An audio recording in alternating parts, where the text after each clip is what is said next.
Howdy readers, I'm Jason. This is Chapter and Verse, and this is the video in which I promised to answer 12 questions from subscribers and commenters of mine in honor of my 12-month anniversary on BookTube, which occurred last month. So strangely, in the comments on that video, there were only 12 questions asked. I say strangely just because of the coincidence of the number itself, not because I thought there'd be 100 questions or something like this.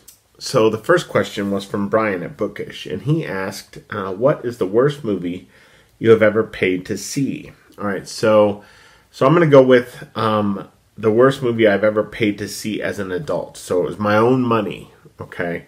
If it was childhood and we're talking about my parents' money, I would say Firewalker with Chuck Norris and Lou Gossett Jr. That was horrible. But say from my late teens on, the worst two movies that I've ever paid money to see were David Lynch's Twin Peaks Fire Walk with Me and George Lucas's Star Wars The Phantom Menace, both of which were films that just absolutely shit on their legacies. Becky Ford asked, when are you going to break up with Apple and join the cool PC/Android crowd? So I was an Android user because I loved like the slide out keyboards, like the keyboard that was actual keys. That was the only thing I wanted in a cell phone. And when that went away on the Android front, then I was just like, well, hell with it, I'll just get an iPhone because I had an iPad. So I was an Android holdout for a while, and then when they got rid of the slide out keyboard, I just decided to kind of make everything Apple. Even though we don't have a Mac, we still have a PC, and we're actually looking at kind of going in the direction of Chromebook. Bookmark Beth wants to know mine and Kelly's love story. So that is going to be a video of its own. Wilson Shugart wanted to know, excluding the resurrection/general life of Jesus, which story or passage in the Bible has had the greatest impact on you? And so for that, I'm going to say the beginning of Genesis chapter 19, and I'm just going to read that. This is the destruction of Sodom and Gomorrah, or just prior to it. The two angels reached Sodom in the evening as Lot was sitting at the gate of Sodom. When Lot saw them, he got up to greet them, and bowing down with his face to the ground, he said, "Please, gentlemen, come aside into your servant's house for the night and bathe your feet. You can get up early to continue your journey." But they replied, "No, we shall pass the night in the town square." He urged them so strongly, however, that they turned aside to his place and entered his house. He prepared a meal for them, baking cakes without leaven, and they dined. Before they went to bed, all the townsmen of Sodom, both young and old, all the people to the last man, closed in on the house. They called to Lot and said to him, "Where are the men who came to your house tonight? Bring them out to us, that we may have intimacies with them." Lot went out to meet them at the entrance. When he had shut the door behind him, he said, "I beg you, my brothers, not to do this wicked thing. I have 2 daughters who have never had intercourse with men. Let me bring them out to you, and you may do to them as you please. But don't do anything to these men, for you know they have come under the shelter of my roof." They replied, "Stand back.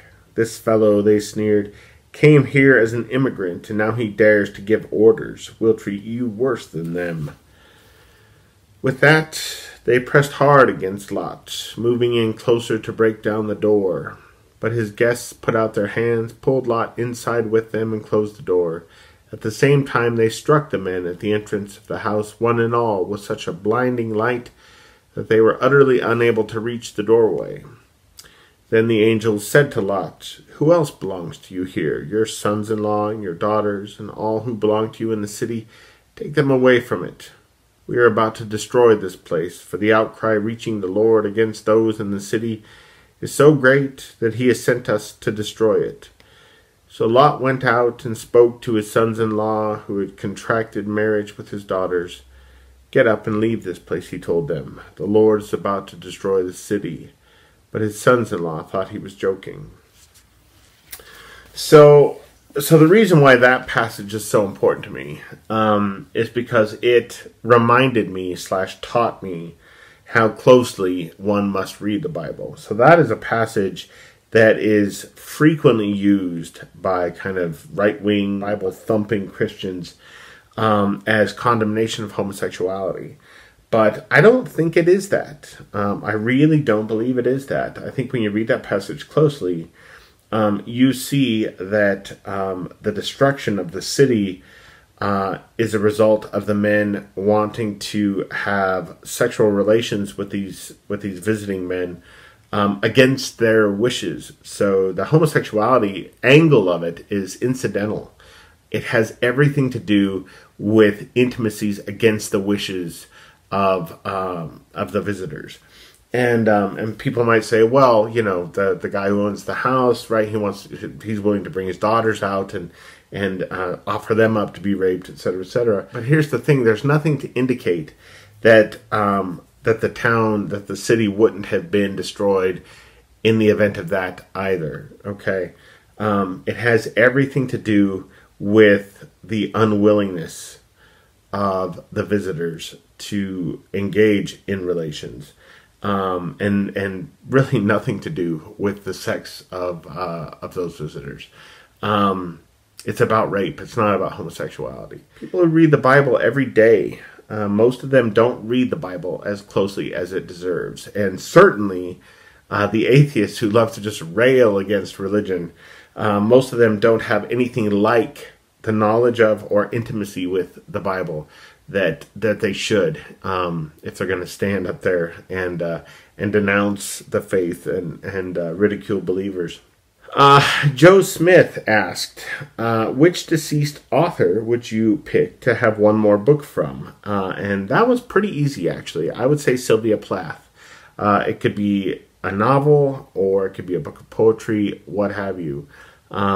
She just died far too young, and I sometimes daydream about what she might have written had she lived another 10, 20, or 30 years. Robert from Barter Hordes wanted to know, are you originally from Wyoming? If not, what took you there? Yes, I am originally from Wyoming. I was born in Cheyenne. I went to school in Laramie. And I've lived in Wyoming for all but 4 years of my life, when Kelly and I lived in Montana. So I've lived in Wyoming for 40 years total. My God, I'm getting old. Lindsay Reeds asked, how did the career switch from English teacher to working in radio come about? So that's interesting. So I was working at Target part-time and teaching English part-time at Casper College. And there was a group, there still is this group on Facebook here in town called Casper Man Cave, and it's mostly just a bunch of douchebags who are, swapping and selling, snowmobiles and knives and guns and just shit that I have no interest in. But occasionally, there would be people on there selling stuff that I would have interest in. And there was a guy on there one night who was selling old heavy metal CDs, hundreds of them. And he said, if you are interested in a particular CD, PM me and ask me if I have it and want to sell it. And of course, there were many CDs from my youth that I had long wanted. And so I sent him those titles, and he wrote me back and said, I have all of those, but I'm not selling any of them. And we just started writing back and forth that night about heavy metal and old rock music from the late 80s. And then we decided to carry on the conversation, have lunch the next day at a local Mexican restaurant. And it turned out he was the DJ, is the DJ on the local hard rock station.